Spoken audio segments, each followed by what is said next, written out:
Hello guys, मैं Saddam Ronaldo cap और आज मैं बात करने वाला हूँ ऐसे टॉपिक पे जो कि मोस्ट इम्पॉर्टेंट टॉपिक है in physics. How to solve hard problem in physics. इसीलिए मैंने इस चैनल को बनाया है जहाँ पे मैं सिर्फ डिस्कस करूँगा हार्ड प्रॉब्लम्स पे, और मैं आपको एक ऐसा मैजिक देने वाला हूँ जिस मैजिक को अप्लाई करके आप किसी भी हार्ड प्रॉब्लम को सॉल्व कर सकते हैं फिजिक्स में। ये मैजिक आपको इससे पहले किसी ने नहीं बताया होगा, और इसीलिए आप अगर नए हैं मेरे चैनल पे तो please subscribe my channel and इस वीडियो को आप अंत तक ज़रूर देखें। तो इस सीरीज़ को शुरुआत करने के लिए मैंने एक सबसे पहला प्रॉब्लम लिया है सिंपल पेंडुलम का। बट ये सिंपल पेंडुलम को मैंने थोड़ा कॉम्प्लेक्स बनाया है बिकॉज इसमें मैंने एस्यूम किया है कि मान लीजिए अगर आपकी स्ट्रिंग की लेंथ क्या हो गई, इन्फिनिट हो गई, तो क्या होगा। तो इसे अगर मैं पिक्चराइज करूँ तो ऐसा है कि सपोज़ आप कनाडा में हो या फिर आप किसी भी अर्थ के कोने में हो और इलॉन मस्क आपका दोस्त है, और वो क्या करता है कि उसके पास कहीं से एक बहुत लंबी क्या आ गई, स्ट्रिंग आ गई। वो रॉकेट लिया और चले गया किसी दूसरे जगह पे, ठीक है। वहाँ से आपको ये करना है कि कुछ टाइम के बाद आपको उस बॉब को डिस्प्लेस करना है, जैसे कि मैंने यहाँ पे डिस्प्लेस कर दिया इस मास m को। तो आपको ये बताना है कि टाइम पीरियड क्या होगा। हम सबको पता है कि अगर सिंपल पेंडुलम है तो इसकी टाइम पीरियड जो होती है √L/G होती है। बट अगर लेंथ बहुत ज़्यादा हो जाए और मान लीजिए ये लेंथ क्या हो जाए, इन्फिनिट हो जाए, तो टाइम पीरियड क्या होगा। तो ऑब्वियसली आप ये कहेंगे टाइम पीरियड इन्फिनिटी होगा। अच्छा, इस प्रॉब्लम को मैं सॉल्व करने से पहले एक बहुत ही इंटरेस्टिंग सी बात बताने वाला हूँ। जब मैं MSc में था और मेरा लास्ट ईयर होने ही वाला था, ख़त्म होने वाला था मेरा MSc, तो मुझे तो ऐसा लग रहा था कि यार मेरी फिजिक्स तो काफ़ी अच्छी है, और चाहे वो IIT एडवांस लेवल की प्रॉब्लम हो या कुछ भी प्रॉब्लम हो, मुझे कोई फ़र्क ही नहीं पड़ता, वो तो मुझसे सॉल्व हो जाएगी। तो मैंने क्या किया कि कोचिंग वाले को मैं इंटरव्यू दिया। मैं देखना चाह रहा, टेस्ट करना चाह रहा था। क्या हुआ कि उसने जो है मुझे ये पूछा कि अच्छा ये बताएं कि सिंपल पेंडुलम आप जानते हैं। मैंने कहा हाँ। मैं बहुत खुश हुआ कि यार सिंपल पेंडुलम क्या पूछ रहे हैं, मुझसे पूछ रहा सिंपल पेंडुलम। उसने कहा कि सिंपल पेंडुलम की टाइम पीरियड क्या होती है। मैंने कहा T = 2π√L/G। मैंने बता दी। अब ये बताएं कि ये बोले कि अगर क्या होगा अगर आप इसकी लेंथ को इन्फिनिट कर। अच्छा, मैं आपसे ही पूछ रहा हूँ कि अगर लेंथ इन्फिनिट हो जाए तो आप क्या बोलेंगे। मैंने बोल दिया T, फिर तो T = 2π√L/G है, और जैसे कि L तुम्हारी इन्फिनिट हो गई तो देयरफॉर टाइम पीरियड भी इन्फिनिट हो जाएगी। अच्छा, मैंने कहा उन्होंने कहा कि सही माने में सच में। अच्छा, फिर उन्होंने ये क्वेश्चन पूछा कि अगर मान लीजिए कि जो लेंथ है वो रेडियस ऑफ अर्थ के इक्वल हो जाए तब क्या होगा। तो मैंने कहा L = R कर दें और हो जाएगा। तो उन्होंने कहा कि अच्छा, जब लेंथ अगर रेडियस ऑफ अर्थ के इक्वल हो गया और मान लीजिए मैंने क्या किया, लेंथ को R इन्फिनिटी कर दिया, तो सही मान में T इन्फिनिट हो जाएगा। तो मुझे इतनी नॉलेज थी फिजिक्स की कि मैं ये बोल सकता था कि अगर आपका कोई फॉर्मूला किसी एक पर्टिकुलर सिचुएशन के लिए इन्फिनिट थी, इट मीन्स कि वो जो फॉर्मूला है वो आपकी वैलिड नहीं है, this formula is not valid. मैंने कहा समझ में आ गया कि यार देख फिजिक्स तो अच्छी है नहीं, ठीक है। तो ऐसा नहीं है कि आज मैं सॉल्व कर सकता हूँ, इसका मतलब ये नहीं कि मैं भी सॉल्व नहीं किया हूँगा, ये भूल जाओ, ठीक है। The thing is that is a physics में आपको कॉन्सेप्ट चाहिए, ओके। और कॉन्सेप्ट इस तरह की सोच से नहीं आती, जैसे मैंने आपको अपना ही एग्जाम्पल दे दिया जिस वजह से मैं सोच रहा था कि ये करो वो करो ब्ला ब्ला ब्ला, T = इन्फिनिटी नहीं है। उन्होंने मुझे आंसर नहीं बताया, फिर मैंने सोचा कि ऐसे क्या हो सकता है, तो फिर मैंने छोड़ दिया, ठीक है। अब मेरे पास भी वही चीज़ थी जो आज आप फेस करते हैं कि अगर कोई सवाल आ गया, एक क्वेश्चन आपको मिल गया और आप क्या करते हैं, सोचने लगते हैं, सॉल्यूशन खोजते हैं, इंटरनेट में सर्च करते हैं, रेदर देन कि आप एक अपनी मेथोडोलॉजी इन्वेंट करें हाउ टू सॉल्व प्रॉब्लम्स। तो मैंने फिर इस प्रॉब्लम को देखा नहीं, और मैंने फिर एक बार सर्च किया कि अच्छा ये प्रॉब्लम कैसे होगा, फिर मैंने छोड़ दिया। और मैंने कहा कि चलो भाई ठीक है, मतलब कि मैं समझ गया कि मैं गलत था, कि इसका आंसर तो वो चीज़ नहीं होगा, और मैं बहुत गलत था, एक्सेस गलत था। मैंने ट्राई किया कि आखिरकार फिजिक्स के प्रॉब्लम को सॉल्व कैसे किया जाए, how to solve problems, how to solve physics problem, चाहे वो किसी भी कॉन्टेक्स्ट में आ जाए। तो मैं चाहता हूँ, मैं उसने एक संकल्प ले लिया कि मुझे तो सॉल्व करना है फिजिक्स प्रॉब्लम, मुझे तो सॉल्व करना प्रॉब्लम्स को, मैं कैसे करूँगा। सबसे पहले आप सॉल्व करो सिंपल प्रॉब्लम्स को, और अपनी कॉन्सेप्ट्स को बहुत ही अच्छी कर दो। जो आपकी कॉन्सेप्ट्स है वो कॉन्सेप्ट्स है, मतलब कि आप आंसर्स को मैच करने के लिए कॉन्सेप्ट्स को इधर उधर नहीं करो कि अच्छा प्लस की जगह माइनस कर दे, माइनस की जगह प्लस कर दे, नहीं।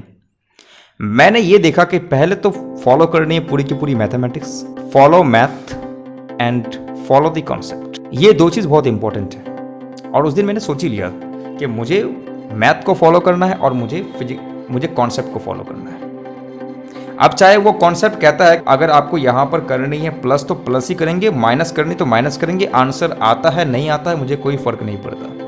मतलब कि मुझे एक ऐसा रोबोट बनना है जो सिर्फ कॉन्सेप्ट को फॉलो करता है। तो मैंने वहाँ से उस टाइम से एक आदत डाली, फॉलो द कॉन्सेप्ट। और मैंने उन कॉन्सेप्ट को फॉलो करने के बाद सबसे पहला जो ट्राई किया वो सिंपल प्रॉब्लम्स पे ट्राई किया कि सिंपल प्रॉब्लम्स को हम कर कैसे सकते हैं। तो ये बहुत ही इंपॉर्टेंट चीज़ है, आप कॉन्सेप्ट को लें और पहले सिंपल प्रॉब्लम्स को फॉलो करें। और फिर मैंने वहाँ से एक चीज़ निकाला कि if you can solve a simple problem then you can solve an hard one. कोई फर्क नहीं पड़ता, आप हार्ड प्रॉब्लम को सॉल्व कर लेंगे। द चैलेंज इज कैसे आप सॉल्व कर सकते हैं, how will you solve that hard problem. So if you want to solve a hard problem you need to divide it into smaller problems. तो मैंने ये कहा कि पहले कॉन्सेप्ट लो, और कॉन्सेप्ट में अगर कुछ कहता है कि ऐसा करना है वैसा ही करो और सिंपल प्रॉब्लम्स पहले सॉल्व करो। और उसके बाद जब तुम हार्ड प्रॉब्लम में आओगे तो तुम्हें क्या करना है, you need to divide it into smaller problems. देखो ये जो मैंने बात कही ना वो तुम्हें कहीं नहीं मिलेगा और किसी कोई भी टीचर बताएगा नहीं। And the thing is that the great physicist use ऐसे ही करते हैं। इसका मतलब क्या हुआ, ये जो प्रॉब्लम जो मैंने अभी दिया that is a complex problem. इसमें बहुत सारी चीज़ें हैं, इसमें बहुत सारे कॉन्सेप्ट हैं। तो क्या तुम इसे सिंप्लीफाई कर सकते हो, क्या तुम इसे तोड़ मोड़ के सिंप्लीफाई कर सकते हो। मतलब सपोज तुम एक बाइक मैकेनिक हो और आज तक सिर्फ तुमने बाइक को ही ठीक किया है, बट एक बंदा वो डेस्परेटली आया अपने BMW को लेके और वो बोला कि भाई देख मेरी कार स्टार्ट नहीं हो रही है। तो अब देख तू तो बाइक का मैकेनिक है और आज तेरे सामने कुछ लेके आया डायरेक्ट BMW, इतनी महंगी कार, उसमें तो सारी चीज़ें ऑटोमेटिक सिस्टम है। अब वो बंदा स्टार्ट नहीं कर रहा तो तेरा पहला क्या अप्रोच होगा। देख अगर तू आज के लेवल का थिंकर है तो क्या होगा तेरा अप्रोच, भाई मैं सॉल्व नहीं कर सकता। लेकिन अगर तू चैलेंजर है, मीन्स कि if you want to clear IIT advance और if you want to become the next tycoon like Elon Musk, वो तू ये बोलेगा कि चल ठीक है मुझे दे, मैं देखता हूँ। और वो बोला कि चल भाई ठीक है तेरे पास बहुत सारे टाइम है तू कर। और फिर तुम्हारे पास बहुत ज़्यादा रिसोर्सेस नहीं है, ठीक है, जो भी करना है वो तुम्हें खुद भी करना है। ऐसा नहीं कि तूने यूट्यूब खोला और देख लिया, ऐसा नहीं है, बिल्कुल नहीं, ठीक है। अब तू करेगा क्या, उसे सॉल्व कैसे करेगा। तो उसे सॉल्व करने के लिए तू क्या करेगा, पूरे कार को पहले कंपेयर करेगा तुझे बाइक से, ठीक है। जो तेरे पास जो बाइक जो तू ठीक करता है, ठीक है, तुझे तो पता है कि वो स्टार्ट कैसे होती है। एक सिंपल मैकेनिज्म है कि इसके इंजन को स्टार्ट करने के लिए तुम्हारे पास पेट्रोल है, इग्निशन होना चाहिए, ठीक है, तो स्पार्क प्लग होता है, ये सारी चीज़ें होती हैं। तो same goes for this one, more or less modified, ठीक। अब ये कार आ गया तो तू पहले ये देखेगा कि अच्छा जो इसमें चाबी लगी हुई है उसका कनेक्शन है कहाँ पे। तो अब हम प्रॉब्लम को बैक ले जा रहे हैं, तो इसके सारे के सारे पार्ट्स को अब तू खोलेगा। अब तू धीरे धीरे ये एनालाइज करना शुरू करेगा कि चल मुझे क्या क्या समझ में आता है। पहले चीज़ों को हम आइसोलेट करते हैं, तो ये जो कार की है वो कहाँ से किस किस टर्मिनल से जुड़ी हुई है, कौन सा कहाँ है। अब तो खोजेगा कि इसका जो इंजन के पास जो भी वायर्स वगैरह गए हैं वो कहाँ है, तो इंजन को देखेगा, ठीक है। तुझे कुछ समझ में आएगा कि अच्छा इंजन में कुछ ना कुछ स्पार्क प्लग टाइप का कुछ है। अब तो इंजन को खोलेगा, उसे निकालेगा बाहर, देखेगा कुछ वायर्स को इधर उधर, ठीक है। ऐसा तो नहीं कि तू डायरेक्ट ही बोलेगा कि नहीं है। तो इस वे से हम सॉल्व करते हैं प्रॉब्लम्स को। और अगर तू 1 या 2 दिन दिया तो ये क्या होता है कि तुमने उस पूरे के प्रॉब्लम को सॉल्व कर दिया। जबकि तू था एक बाइक मैकेनिक, बट तूने क्या किया, एक पूरे BMW को ठीक कर दिया। How? First of all patience, and second कि तुम्हें किसी भी हार्ड प्रॉब्लम को सिंप्लीफाई करने का तरीका पता था। और आज के टाइम में तुम्हें वही नहीं बताते हैं, how to simplify a problem. Suppose कि तू किसी रिसर्च प्रॉब्लम में काम कर रहा है, ठीक है ना, बहुत सारे रिसर्चर्स होते हैं जो काम करते हैं, ओके। लेकिन जब उन्हें कोई भी चीज़ करने की बारी आती है तो उनको पता ही नहीं चलता कि करना कैसे है, बस इधर उधर डेस्परेट खोजते रहते हैं। When you don't know anything, start to simplify things. कितने सारे कंपोनेंट है, सबको सिंप्लीफाई कर डाल, ठीक है, यहाँ से यहाँ, यहाँ से यहाँ, यहाँ से यहाँ। उसके बाद एक मॉडल है, यानी कि तू बहुत ज़्यादा एक्सपर्ट है भाई बाइक में। अब तू क्या कर रहा है कि तू समझ रहा है कि BMW नहीं, ये बाइक है। अब तू बाइक को पूरा का पूरा कंपेयर करके उसे सॉल्व कर ला कि बाइक में ऐसा ऐसा होता है, ऐसा ऐसा होता है, ऐसा ऐसा होता है, इसी तरह से। और इसी तरह से आज तक जो फिजिक्स की डेवलपमेंट हुई है वो ऐसी हुई है। If you know how to solve problem, what is the methodology, तो तुम किसी भी प्रॉब्लम को सॉल्व कर सकते हो। और वही मैं सिखा रहा हूँ, मैं सिखाऊंगा इस चैनल से कि तुम्हें डिपेंडेंट नहीं रहना है। लोग बोलते हैं ना कि पहले ये सॉल्व कर, वो सॉल्व कर, वो सॉल्व कर। देख, सपोज कि तू आज एक प्रॉब्लम को सॉल्व करने के लिए सीख गया और बाय द वे एग्जाम में आ गया, ठीक है। अगर वो नहीं आया तब क्या करेगा? तू 1000 प्रॉब्लम सॉल्व करेगा, ठीक है, और फिर अगर उनमें से कुछ आ गया तो ठीक है, नहीं आया तो फिर क्या करेगा? तू खत्म। मैं कहता हूँ कि तुम्हें 1000 प्रॉब्लम सॉल्व ही नहीं करनी है, तुम 10 प्रॉब्लम सॉल्व करो ना, या तुम प्रॉब्लम सॉल्व ही मत करो। अगर तुम्हारे सामने प्रॉब्लम आ गया, यू कैन इजीली सॉल्व। तो मैं चाहता हूँ उस तरह की चीज़ें आ जाए। और मुझे पहले लोग बहुत ज़्यादा बोलते थे कि यार ये एक्सपीरियंस से आता है, ये एक्सपीरियंस से आता है, ये एक्सपीरियंस से आता था। मैंने कहा कि यार ये ढकोसलाबाजी मत सुना मुझे, ठीक है ना। एक्सपीरियंस बहुत हो गया, एक्सपीरियंस बहुत हो गया।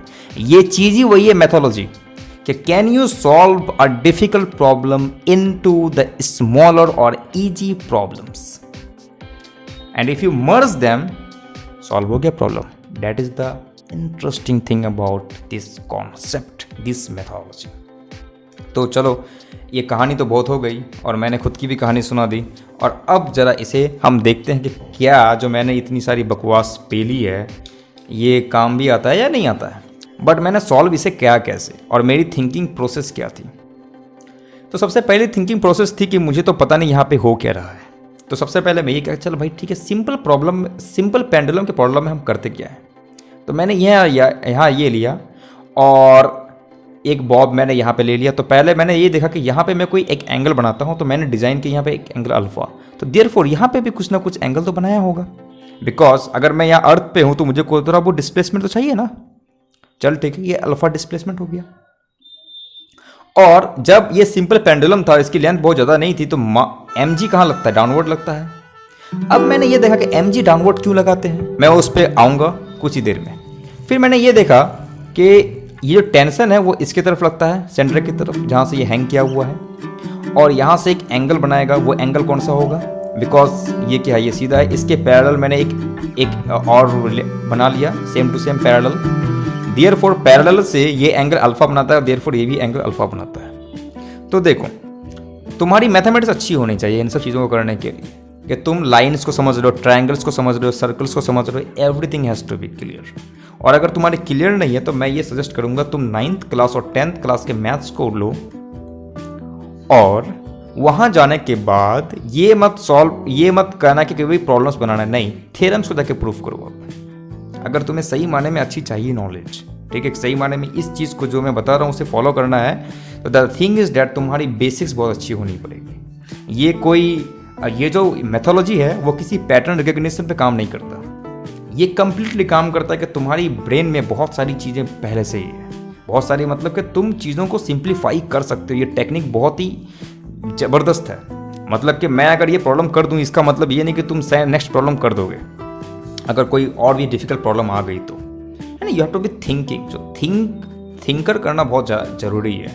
और साथ में तुम्हारी जो मैथमेटिकल टूल है वो काफ़ी अच्छी होनी चाहिए, कि अच्छा तुम जो कह रहे हो वो ऐसे कह रहे हो, तो अल्फ़ा मैंने यूँ निकाला, ओके। तो ये मेरी अल्फ़ा हो गई। तो देयरफॉर मेरे पास ये है अल्फ़ा, ये कोई वेक्टर है। तो मैं देखता हूँ कि सबसे पहले मुझे क्या करना पड़ेगा, इसके परपेंडिकुलर एक चीज़ खरीदना पड़ेगा, बिकॉज तुम्हें पता है अगर ये x और y परपेंडिकुलर है और एक रिजल्टेंट वेक्टर है, तो तुम क्या करते हो, इस वेक्टर को रिजॉल्व करते हो along this x axis and along this y axis, okay. तो मैं यहाँ पे रिजॉल्व करता हूँ mg cos alpha and mg sin alpha. अब ये मजे वाली बात ऐसी है, t जो बैलेंस करेगा वो क्या करेगा, mg cos अल्फा को, बट mg sin अल्फा कोई बैलेंस नहीं करता। जब तक तुमने इसे होल्ड किया हुआ तब तक वो वहां रहेगा, लेकिन जैसे तुम इसे रिलीज कर दोगे वो सीधे सीधे एसिलेट होना शुरू हो जाएगा, मीन्स कि वो इस डायरेक्शन में चलना शुरू हो जाएगा। मीन्स कि mg sin alpha is actually producing acceleration, hence therefore a is equal to g sin alpha. और sin अल्फा को मैं क्या सकता हूँ, sin अल्फा को अगर मैं यहाँ से यहाँ एक लाइन खींचूँ जो परपेंडिकुलर होगा इस पे, तो मान लो ये डिस्प्लेसमेंट क्या है, मेरी एक्स है, एक छोटी सी डिस्प्लेसमेंट। तो sine alpha is equal to perpendicular, और 90 डिग्री के सामने वाला जो साइड होता है वो क्या होती है, इसकी हाइपोटेन्यूज, और इसकी लेंथ तो मुझे पता है एल है, तो एक्स बाई एल। तो a is equal to g x by L, और x क्या है, हमारी छोटी सी डिस्प्लेसमेंट है, उसका कोई लेना देना है नहीं। Hence therefore omega square is equal to g by L. ये करते हैं और यहाँ से मुझे टाइम पीरियड मिल जाती है। वाह, कुछ तो बात बना। तो अच्छा, तो ये मैथोलॉजी है। तो अब मैं सेम कॉन्सेप्ट को अब यहाँ पे अप्लाई करूँगा। अब एक ट्विस्ट ये है, अब इसमें एक ट्विस्ट ये है कि भाई जी एम जी जो हमने यहाँ पे डायरेक्ट डाउनवर्ड लिया था, इसका रीजन क्या था? इसका रीजन ये था कि इसके कंपैरिजन में अर्थ तो बहुत बड़ा है, ठीक है। वो इतना बड़ा है कि इस लोकल के लिए हमें क्या लगता है कि भाई इतना बड़ा है कि ये सब कुछ क्या लगता है, फ्लैट लगता है। और तुम जो डिस्प्लेसमेंट इसे दे रहे हो वो इतना कम डिस्प्लेसमेंट होता है कि जी क्या होता है, वो वेरी करेगा क्या? चाहे तुम 1 फीट कूदो, 2 फीट कूदो, कोई फर्क पड़ता है तुम्हारे जी पे? नहीं। जी इज ऑलमोस्ट सेम। जो यहाँ पे जी होगा वो क्या होगा, यहाँ पर भी जी की वैल्यू सेम होगी। और ये ऑलमोस्ट क्या है, फ्लैट है, क्योंकि भाई अर्थ तो बहुत बड़ी ना, 66.4 इंटू 10⁶ मीटर की रेडियस है ये, ठीक है। तो इसीलिए हम डायरेक्ट क्या करते हैं, डाउनवर्ड की डायरेक्शन में लेते हैं। बट हमें ऑलरेडी पता है कि कोई भी चीज जो जाती है वो क्या होती है, अर्थ के सेंटर की तरफ जाती है ना। और तभी हमारा क्या लगता है, जी लगता है, because everything accelerates towards the centre of the earth. Okay, ये भी हमने कंसेप्ट पढ़ रखा है। तो अब इन सब का मैं यूज यहां पर कैसे करूं? तो मैंने यहां पे क्या किया कि अच्छा, अगर ये बहुत बड़ा स्पेस रॉकेट लेके जाएगा ऊपर, काफी ज्यादा दूर है, तो अगर इसमें जरा से भी मैं डिस्प्लेसमेंट डालूं, यहां भी अगर मैं रखूं, तो क्या करेगा, ये एक बहुत ऊपर जाएगा। मतलब कि अगर उसने थोड़ा सा भी अगर एंगल को चेंज किया तो यहां पे क्या होगा, स्टार से देख रहे हो, स्टार तुम्हारी कितनी दूर पे होती है, तो बहुत छोटा एंगल बनाएगा। तो अगर ये एंगल 0.05 डिग्रीज भी हुआ तो इसकी डिस्प्लेसमेंट जो होगी यहां काफी ज्यादा होगी, है ना। और ये इतना डिस्प्लेसमेंट करेगा कि सपोज कि अर्थ के कंपैरिजन में देखो, इसके कंपैरिजन में अर्थ अगर देखा जाए तो ये क्या है, छोटा सा एक गोला लगता है। तो ऑब्वियसली वो यहां आ जाएगा, ये यहां तो यहां आ जाएगा, या तो यहां आ जाएगा। तो मैंने ये हाइट को काफी ज्यादा ले लिया है, बट तुम समझ लो कि ये क्लोज टू हाइट होगा। बट थिंग इज, तुम यहां पे देख सकते हो कि ये जो कर्वेचर है वो बदल गया ना। अब क्या तुम्हारे लिए अर्थ क्या एक फ्लैट रहा? तुम बोलोगे बिल्कुल नहीं। तो ऑब्वियसली यहां की जो हाइट है ना, यहां की जो हाइट है, क्या वो सेम हाइट यहां भी है? ना मुन्ना ना। ये जो h एंड डेल्टा h है, they are not the same, just like here. तो यहां बताओ, यहां पे जो ग्रेविटी की वैल्यू होगी और यहां ग्रेविटी की वैल्यू होगी, क्या वो सेम होगी? बिल्कुल नहीं। और क्या मैं ये कंसीडर कर सकता हूं कि ग्रेविटी जो होगी वो डायरेक्ट डाउनवर्ड होगी? बिल्कुल नहीं, बिकॉज जो भी ग्रेविटी जो भी बॉडी को पुल करेगा वो टुवर्ड्स द सेंटर होगी। तो मैं यहां क्या कर सकता हूं, तो मैं ये करूंगा कि, तो मैं यहां क्या कर सकता हूं, इस पे जो ग्रेविटेशनल अट्रैक्शन होगा, like something, this is your g, ये मास मेरी m हो गई और दिस इज द जी, इस सेंटर की तरफ ये खींचा चला जाएगा। और मैं ये मानता हूं कि यहां से एक एंगल थीटा बनता। अब मैं यार थीटा एंगल क्यों कंसीडर कर रहा हूं, बिकॉज देखो ये डिस्प्लेसमेंट यहां आ गया, फिर ये डिस्प्लेसमेंट यहां हो गया, तो मोर or less it depends on this angle theta. अब जब मेरे पास ये अवेलेबल है तो मैं क्या कर सकता हूं, तो मैं पहली बात तो ये करूंगा कि चलो ठीक है, थीटा और अल्फा का कुछ रोल होगा क्या, थीटा इन अल्फा। अभी मैंने ये देखा कि अगर मुझे यहाँ पे एक्सीलरेशन था तो दिस इज g/x/l, या फिर साइन तुम निकालो यहाँ पे अल्फा, ठीक है। इफ अगर ये साइन अल्फा नहीं आएगा तो हम यहाँ पे एक्सीलरेशन निकाल नहीं सकते। इट मीन्स के इस पे भी जो एक्सीलरेशन होगा वो मोर और लेस साइन अल्फा पे डिपेंड करेगा, अदरवाइज ये सिंपल पेंडुलम तो होगा नहीं। तो मैंने इसे बहुत सिंप्लीफाई कर दिया और यहाँ से एनालाइज किया कि यहाँ पे क्या होना चाहिए, कुछ ना कुछ अल्फा का डिपेंडेंस आएगा और थीटा भी डिपेंडेंस करेगा, तो theta and alpha are related. अब मुझे निकालना है कि सबसे पहले मुझे तो ये देखना है कि टेंशन कौन सा कंपोनेंट इस पे आता है काम। तो मैंने इसको पहले यहाँ बढ़ा दिया और सबसे पहले मैं एनालाइज कर रहा हूँ कि ये जो लेंथ है इसके पैरेलल में एक और खींचता हूँ, यहाँ पे डालूंगा ये, तो ये हो गई मेरी कितनी, अल्फा, ठीक।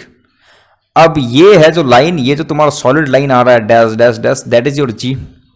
तो मैंने यहाँ पे क्या किया, सबसे पहले मैं यहाँ ये करता हूँ, जिस तरह से मैंने यहाँ परपेंडिकुलर यहाँ ड्रॉ किया, तो पहले तो मैं यहाँ परपेंडिकुलर ड्रॉ करता हूँ और अब मैं देखता हूँ यहाँ क्या होगा।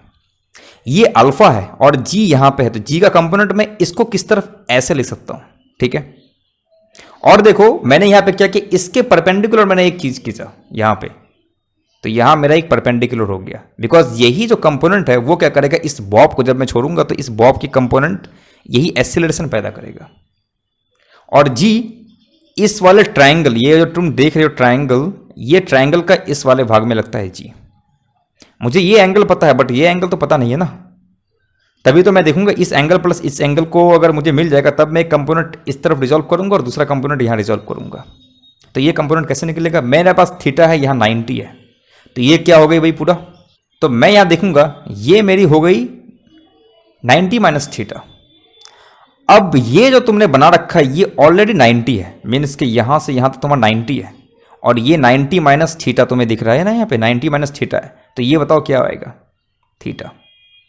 अगर कन्विंस नहीं तो थोड़ा सा कॉपी में कर लो, अपने आप कन्विंस हो जाओगे।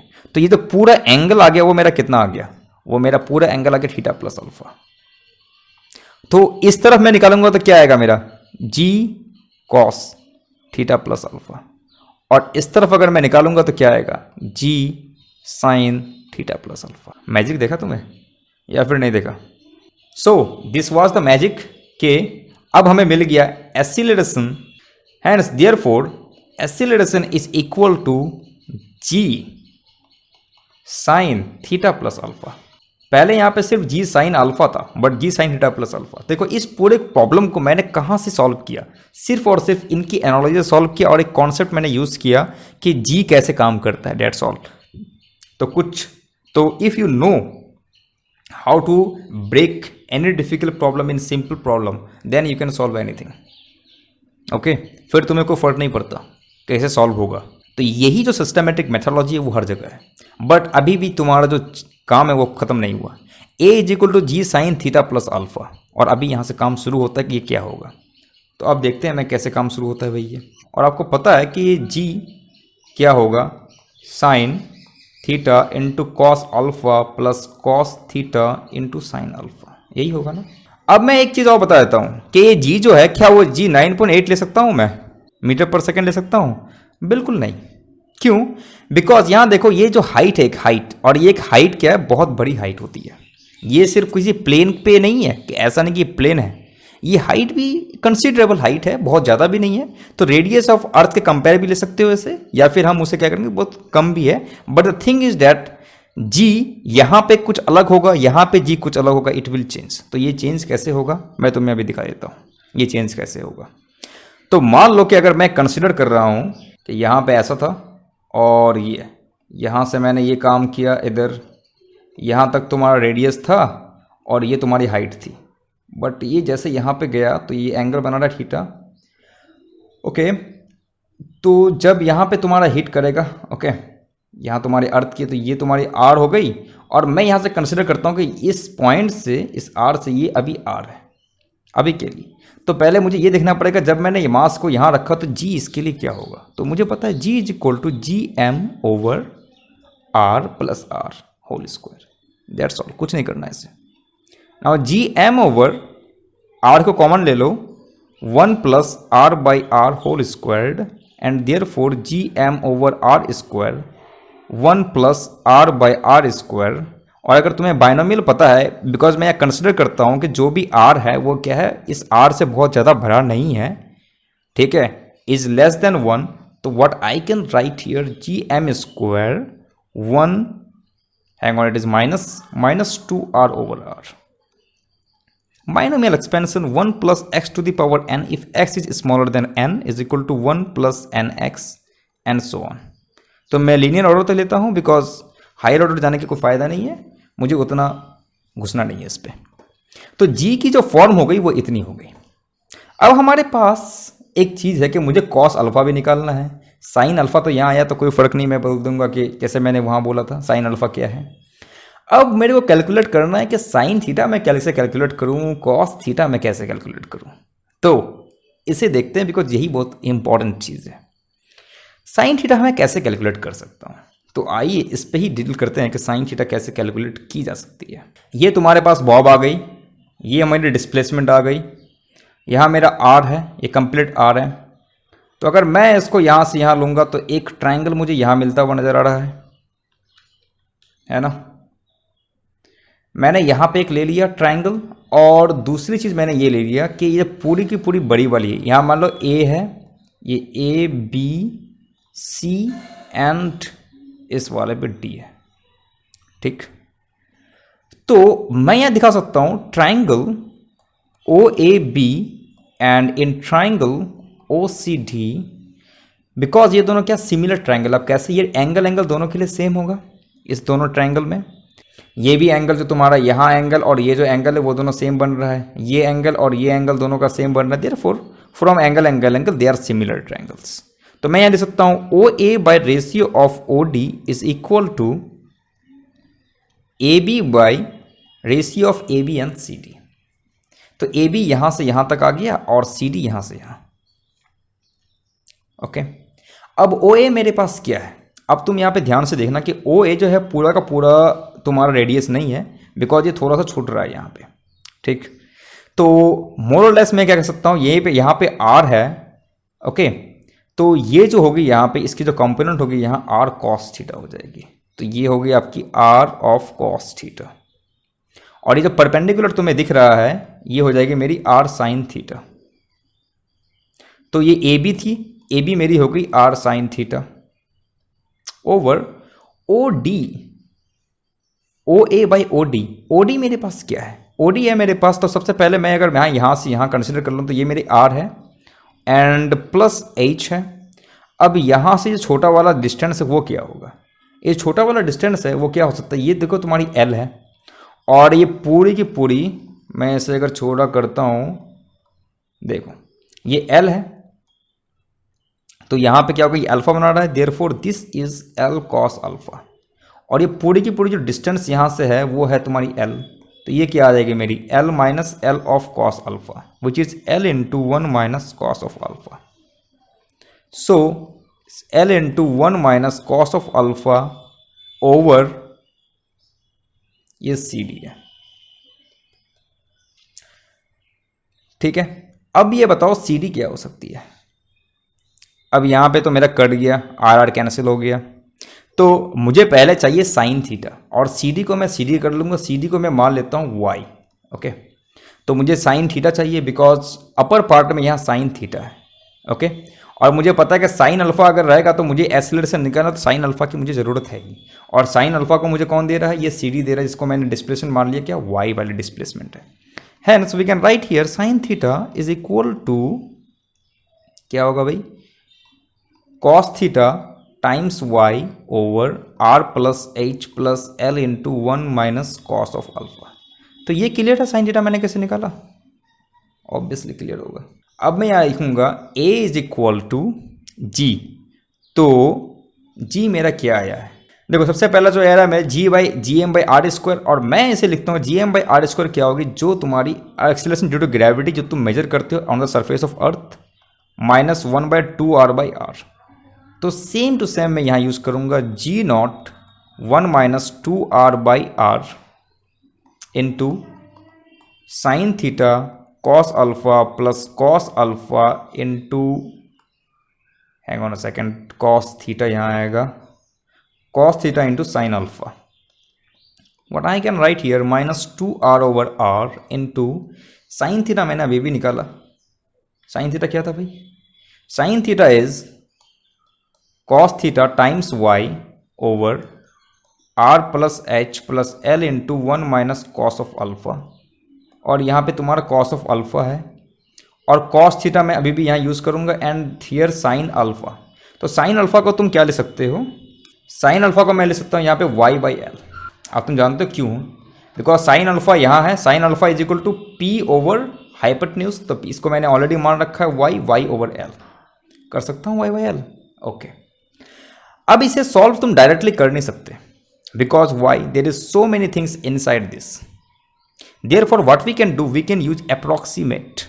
इससे पहले मैंने ये कहा था कि जो भी ये जो एंगल बनाएगा, ये अगर छोटा सा ही एंगल बनाना है तो यहाँ पे डिस्प्लेसमेंट तो काफ़ी ज़्यादा आएगी, बट उतनी भी डिस्प्लेसमेंट नहीं आएगी, बिकॉज अर्थ कंपेयर में अगर ये भी इतनी भी डिस्प्लेसमेंट आई तो देख रहा है ये जो एंगल है, ये थीटा है, ये तो ऑलरेडी छोटा बना, और इवन इफ अल्फा भी जो बना वो तुम्हारी बहुत छोटी बनी।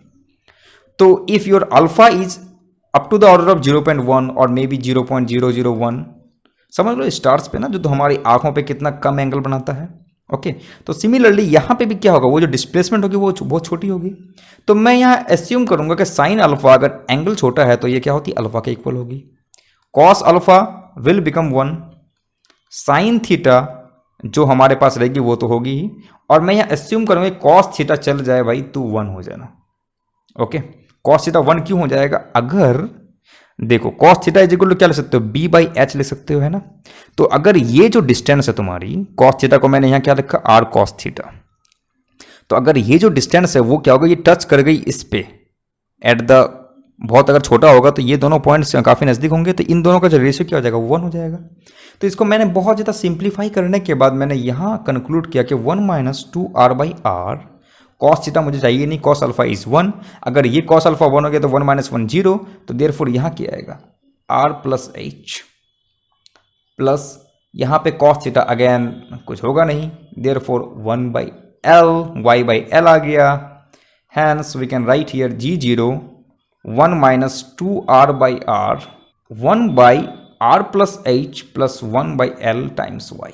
Hence, A is equal to G naught 1 minus 2R by R times 1 by R plus H plus 1 by L। अब यहाँ भी एक जादू है, तो अगर मैं यहाँ पे सबको मल्टीप्लाई करता हूँ तो क्या मुझे मिलेगा, पहले तो मुझे मिलेगा 1 से मैं मल्टीप्लाई करूँगा 1 by R plus H L minus 2R over R into R plus H minus 2R L into R times Y।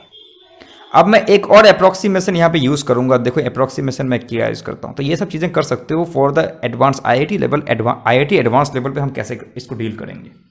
तो मैंने पहले कहा कि जो h है वो काफ़ी छोटा है r से, तो मैं यहाँ ले सकता हूँ 1 बाई आर, h को हटाओ। सेकेंड चीज़ ले सकता हूँ कि 1 बाई एल तो भाई रीजनेबल है, बिकॉज एल इन्फिनिटी भी हो सकती है। थर्ड चीज़ जो हमने यहाँ पे निकाला कि r मैंने कैसे निकाला, यहाँ जो मैंने डिफाइन किया r को, वो इस डिस्टेंस को मैंने यहाँ डिफाइन किया था, है ना, इस वाले डिस्टेंस को डिफाइन किया था। तो इस वाले डिस्टेंस को निकालें कैसे, तो उसके लिए मैं एक मेथोडोलॉजी बता देता हूँ कि मैं यहाँ से यहाँ एक और परपेंडिकुलर डालूंगा, और मुझे पता है कि ये जो पूरी डिस्टेंस है वो कितनी है, h plus L into minus cos theta, तो यहाँ तुम्हें मिल जाएगी। अगर तुम क्या करोगे, कॉस थीटा अगर निकालोगे तो this distance upon this one.